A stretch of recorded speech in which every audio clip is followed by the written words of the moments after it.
Hello मित्रांनो, आज माझा बादशाह मला म्हणाला की मामा मला पाणीपुरी खायची आहे. तर त्याच्यासाठी मी घरच्या घरी टेस्टी आणि चविष्ट अशी पाणीपुरी बनवलेली आहे.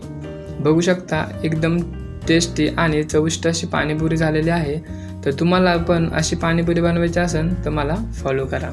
तर चला मी तुम्हाला त्याची रेसिपी सांगतो. तर त्याच्यासाठी आपण उकडलेले बटाटे आणि छोले एकदम बारीक बारीक मॅश करून घेऊ. पूर्णपणे एकदम मॅश केल्यानंतर त्याच्यामध्ये आपण मीठ, थोडीशी हळद, धने पावडर आणि थोडीशी चटणी टाकून त्याच्यावरती कोथिंबीर टाकून त्यांना एकमेकांमध्ये मिक्स करून घेऊया.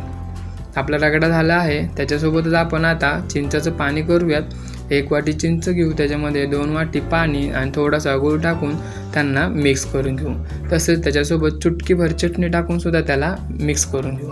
तर त्याचं आता पाणी काढून घेऊया आपण. आपलं मस्त असं चिंचाचं पाणी रेडी झालेलं आहे.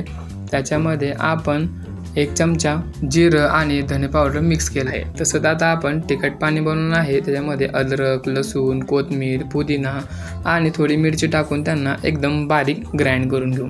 त्याचंसुद्धा पाणी आपलं रेडी झालेलं आहे. तर त्याच्यामध्ये थोडंसं मीठ आणि पाणीपुरी मसाला 1 चमचा टाकून मिक्स करून घेऊ. चला तर मित्रांनो, आपली पाणीपुरी झटपट रेडी झालेली आहे. तर मस्तपैकी असं पाणीपुरीचा आपण आनंद घेऊया.